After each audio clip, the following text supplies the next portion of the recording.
Heda, willkommen zum Fusion Friday Nummer 12. Und diesmal ist ein ganz besonderer Fusion Friday.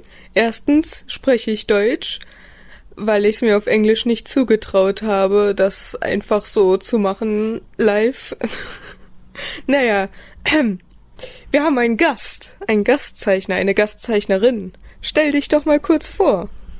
Hallo, ich bin Lucinas Schwester, Linessa oder Lynn kurz, und ich zeichne auch. Sehr schön. Und Linessa wird heute eine von den 3 Fusionen übernehmen. Ihr dürft also gespannt sein. Übrigens haben wir beide unsere Fusionen vorher noch nicht gesehen, also das hier ist jetzt Live-Reaction und so. Voll cool. Ja, genau, ich bin auch schon gespannt, was Lucina diesmal wieder gezeichnet hat. Und ich bin gespannt, was du gezeichnet hast.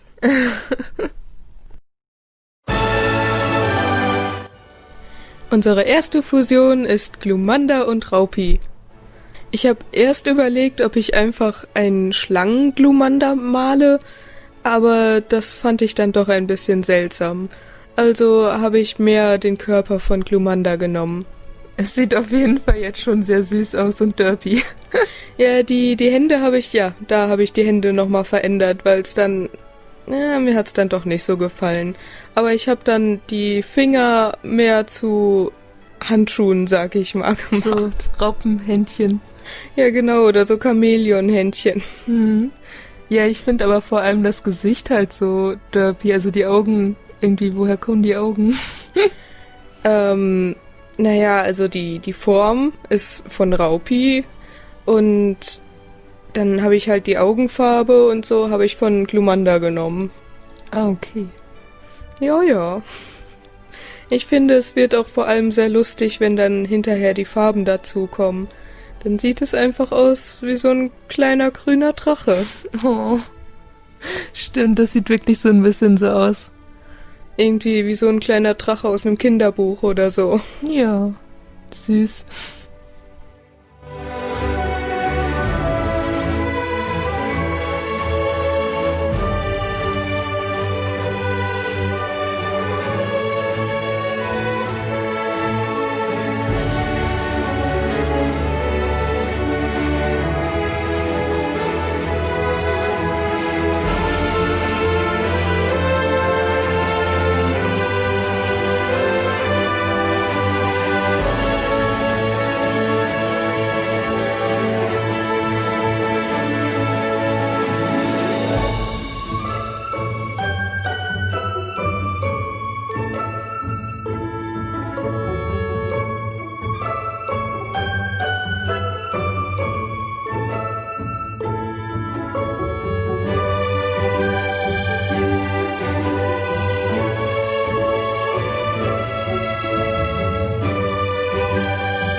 Jetzt weiß ich endlich, woran mich das Ding erinnert. Aha, an was? Bei dem Film Anastasia ist ja an einer Stelle Rasputin, der Bösewicht, in der Unterwelt, und da sind überall diese kleinen Tierchen, die da rumspringen, während er dieses Lied singt. Ach so. Und ja, so eine Art davon, die sieht irgendwie, ja, mich erinnert das total daran. Jetzt, wo du es sagst. Oh mein Gott, du hast recht. Ah ja, ich habe da noch, weil ich dachte, dass es doch ein bisschen blank aussieht, habe ich da dann noch diese Kreise von Raupi hingemacht. Ja, stimmt, ja, also mir ist jetzt nicht vorher aufgefallen, dass es irgendwie blank aussah, aber wo du die dann dahin gemacht hast, die Kreise auf jeden Fall, die haben da noch was beigetragen. Dankeschön. Ja, aber echt, ich schau mir das so an, wie du das immer machst, so erst so schön die Vorzeichnung, dann die Linien und dann anmalen und dann die Schatten und sowas. Und das ist ja immer der Ablauf, wie du das machst in den ganzen Videos. Und ja, ich habe das dann ja auch so ein bisschen versucht, aber irgendwie ist das bei mir das komplette Chaos. Das sieht man ja dann gleich. Ach ja, war ja dein erstes Mal. Ja, ich war ein bisschen nervös, weil es halt aufgenommen wird. Ja gut, das kann ich aber verstehen. Das war bei mir auch irgendwie so, da hatte ich dann die ganze Zeit so gedacht, das wird so aufgenommen und aber ja, da sollte man sich keinen Druck machen. Bestimmt sieht's trotzdem richtig gut aus.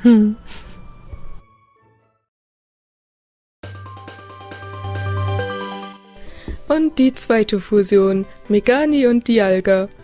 Man sieht da schon, ich habe irgendwann aufgegeben, den Körper zu zeichnen und habe ihn dann einfach abgepaust.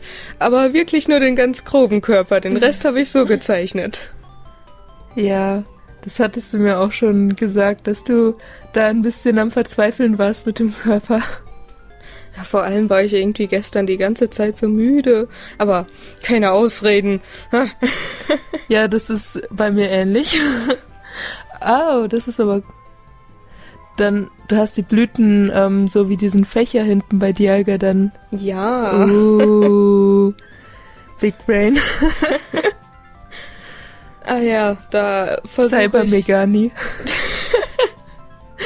Da habe ich dann kurz versucht, so ein bisschen das Gesicht von Dialga zu machen, aber wie du schon siehst, das sieht irgendwie ein bisschen nicht so schlau aus. Ja, ich weiß, was du meinst. Also ich habe dann einfach so die Augenform genommen, ohne den ganzen Rest. Sieht auf jeden Fall cool aus. Yay. Ich habe dann die Fühler so ein bisschen mehr, wie Dialgas, was auch immer das ist, aussehen lassen. So ein bisschen stabiler, sag ich mal, und so.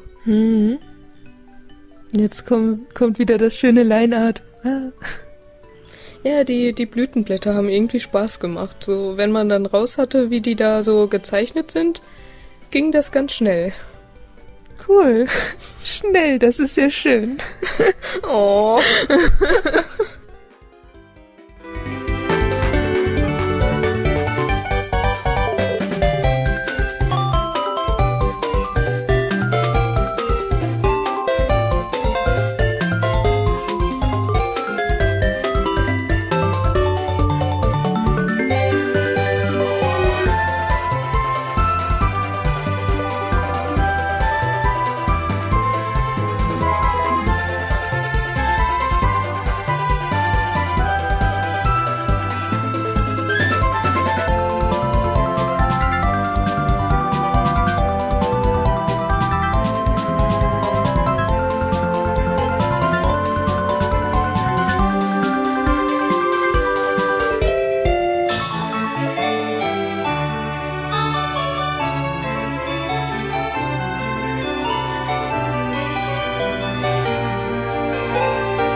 Übrigens hatte ich am Anfang immer versucht, irgendwie noch die Krallen von Dialga einzubinden, aber es sah immer seltsam aus. Es war irgendwie immer zu viel für diese kleinen Füßchen. Von daher habe ich dann einfach doch die von Megani genommen. Das passt auf jeden Fall auch gut. Also ich weiß jetzt nicht, ich kann mir vorstellen, dass das andere wahrscheinlich auch irgendwie funktioniert hätte, keine Ahnung. Ja, ich habe dann stattdessen diese, wie soll man das sagen, diese komischen Metallteile, die dann noch um Dialgas Füße drum sind, die habe ich einfach einzeln dann noch dran gemacht. Hat dann ja auch irgendwie funktioniert. Da kam da gerade endlich in dieser großen Blüte auf der Brust in der Mitte dieser Diamant, sag ich mal. Darauf habe ich die ganze Zeit schon gewartet.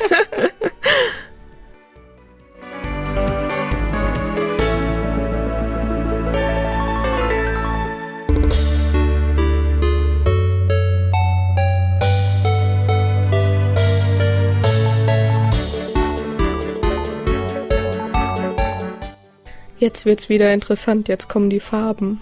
Oh ja. Ich finde, diese dunkelblauen Blüten stehen Megani auch sehr gut.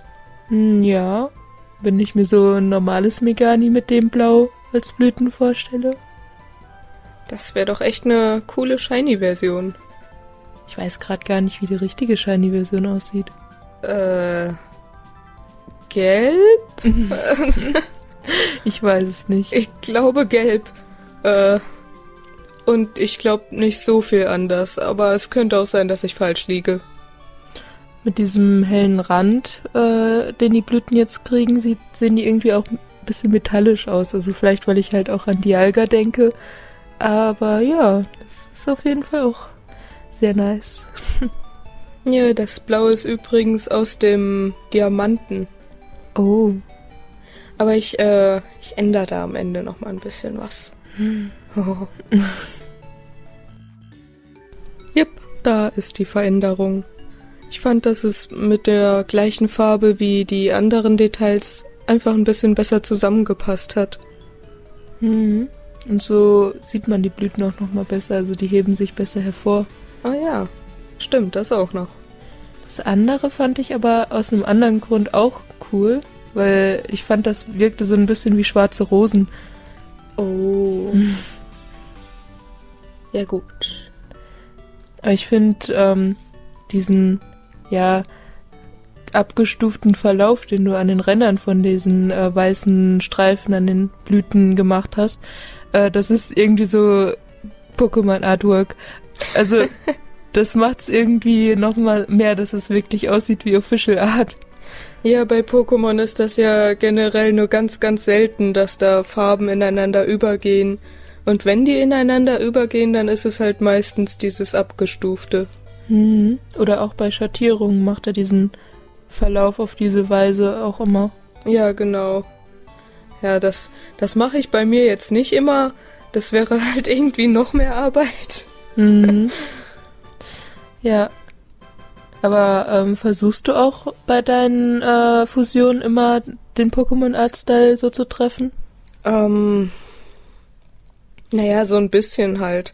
Also zum Beispiel habe ich ja eigentlich immer so eher dickere Lines gemacht. Aber Pokémon hat halt diese eher dünneren und dann habe ich mir so gedacht, ja, dann mache ich auch mal dünnere, passt dann ein bisschen besser. Oder dass ich auch ganz oft nochmal so Lichteffekte mache. Das mache ich eigentlich bei meinem eigenen Stil auch nicht so, aber ich weiß gar nicht, ob das bei Pokémon überhaupt ist. Aber okay. Ja, also so ein bisschen. Nicht komplett, aber ein bisschen. Ja, ich habe auf jeden Fall auch nicht versucht, den Pokémon-Style jetzt wirklich zu kopieren. Ich bin da irgendwie so in meinem eigenen, wobei ich ja selber eher Menschen zeichne, deswegen weiß ich nicht, ob man wirklich sagen kann, mein Stil. Keine Ahnung, man erkennt es wahrscheinlich nicht wirklich. Aber das sehen wir ja jetzt. Oh Junge, jetzt geht's los.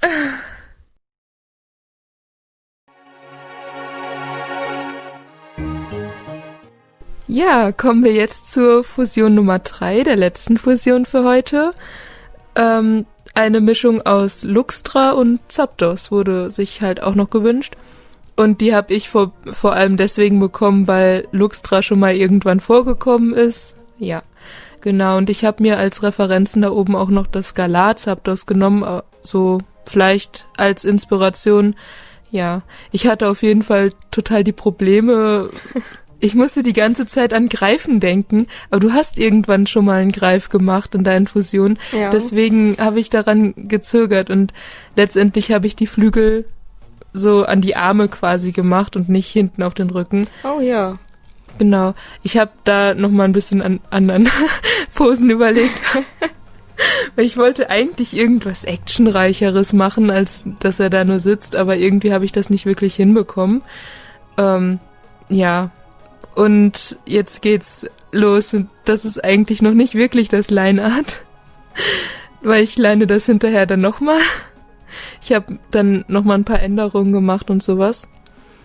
Ja, und ich habe halt versucht, dass es jetzt nicht so wirklich ist, dass man verschiedene Körperteile zusammenpuzzelt, sondern dass es ein bisschen mehr gemischt ist, dass man es nicht so ganz trennen kann. Also ich finde auf jeden Fall die Idee mit den Flügeln an den Armen richtig cool.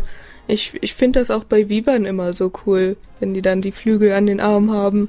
Ich weiß auch nicht, das ist irgendwie, das hat was. Ja, und ich wollte es dann halt auch in einer anderen Pose ein bisschen mehr zur Schau stellen, aber das ist mir nicht so wirklich gelungen. Ja, das ist manchmal ein bisschen schwierig.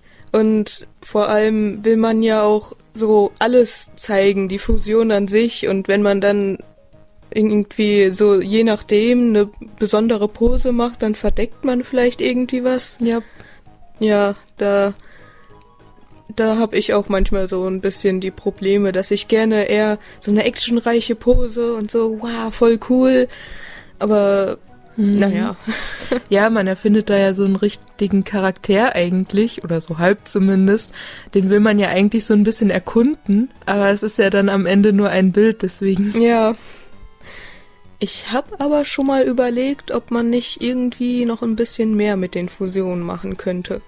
So, keine Ahnung, nochmal ein richtig cooles Artwork oder vielleicht eine Figur oder so. Ja, hier sieht man jetzt auf jeden Fall, dass ich im Line-Art das schwarz gefärbt habe. Frag mich nicht, wieso. Ich habe mich noch nicht so ganz entschieden, halt eben, wie ich die Farben mache und sowas und war, glaube ich, so ein bisschen im Manga-Modus. Das Problem war, ich will ja hinterher die Linien auch noch farbig machen. Dafür geht das natürlich nicht, dass ich das in schwarz mache. Ich habe zum Glück vorher die Linien einmal dupliziert, deswegen geht das jetzt einigermaßen, aber es ist trotzdem noch ein bisschen chaotisch. Wie sind denn die 2 Schwänze zustande gekommen? Also es sind auch nicht wirklich Schwänze, es sind mehr so Antennen quasi, die so vom Nacken oder vom Rücken ausgehen. Ich wollte halt auf jeden Fall den Schweif von Luxtra irgendwie mit reinbringen, aber bei deiner Fusion war der ja auch schon als Schweif einfach. Und dann habe ich halt überlegt, wie man es sonst noch machen könnte. Da gerade war blitzt es manchmal so auf, dass es gelb mit weiß irgendwie ist. Das fand ich sah eigentlich auch ganz gut aus und ich hatte auch am Anfang die ganze Zeit im Kopf irgendwie gelb und weiß, aber ja, habe ich dann doch nicht gemacht. Aber es könnte eine Shiny-Version sein. Ja, bei mir sieht man ja auch manchmal, dass ich dann immer so hin und her zwischen 2 Farben oder so, weil ich mir einfach nicht sicher bin, was besser aussieht. Aber apropos, ich finde, es sieht sehr gut aus. Danke. Gerade die Linien, die ich farbig gemacht habe, das habe ich auch so ein bisschen weggeschnitten, weil das sehr viel Fummelei war. Wie gesagt, es war ein bisschen chaotisch alles. Ja. Genau, und jetzt kommt ganz viel mit Masken und Schatteneffekten. Ich glaube, da muss man einfach zugucken, das kann man nämlich nicht erklären. Ich fänd's auch gut, dass du jetzt nicht einfach entweder Blitzers oder Zapdos Kopf oder Schnauze genommen hast, sondern Luxtra. Luxtra, danke. Ja. Sondern einfach so eine spitzere Schnauze, die halt so ein bisschen an den Schnabel erinnert. Ja, das ist dir aufgefallen. Ja. Ja, ich habe ganz am Anfang hat man ja gesehen, dass ich erst so Schnabel oder so eine Schnauze halt eben. Ja, und jetzt habe ich halt eben quasi das von Luxtra genommen, aber so lang gezogen. Genau, ich habe ja auch irgendwann am Anfang zwischendurch dann nochmal diese Spitzen hinten am Kopf ein bisschen nochmal geändert, dass sie mehr an Zapdos erinnern. Ja, habe da irgendwie so eine Mischung gemacht. Ja, stimmt. Irgendwann zwischendurch sind da diese beiden prägnanten Spitzen an den Kopf gekommen, die man bei Zapdos sieht. Ja, die sind von Zapdos, richtig. Da hast du sehr gut aufgepasst. Ja.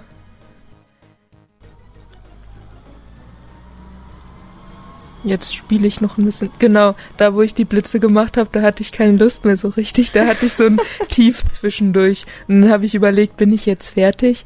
Aber ja, dann wollte ich es eigentlich doch noch ein bisschen ordentlicher machen. Deswegen geht's jetzt doch noch ein bisschen weiter. Also ich find's eigentlich schon sehr ordentlich. Ich dachte auch, ja, jetzt ist es bestimmt mal langsam vorbei. Entschuldigung. Nein, ist ja alles gut.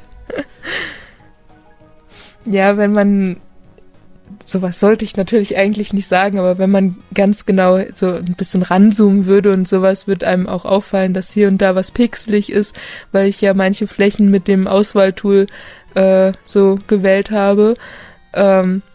Und das ist nicht so genau bei dem Programm, was ich benutzt habe. Ja, also bei diesen Pokémon-Fusionen, wenn man halt jeden Freitag 3 Stück macht, dann muss man da auch nicht auf jedes kleine Detail achten. Aber ja, du hast ja jetzt eine als Gastauftritt gezeichnet, da willst du das natürlich auch ordentlich machen. Ja, es hat mir auf jeden Fall auch Spaß gemacht, auch wenn ich zwischendurch, wie du selber auch, ein bisschen müde war. Ja, ich hatte ja auch irgendwann gefragt, so, ja, wie weit bist du denn? Ich weiß es nicht. Ja, es war vielleicht auch nicht so förderlich, dass ich zwischendurch mit dem Kopf auf dem Tisch lag und dabei gezeichnet habe.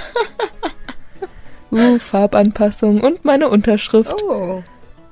Tada!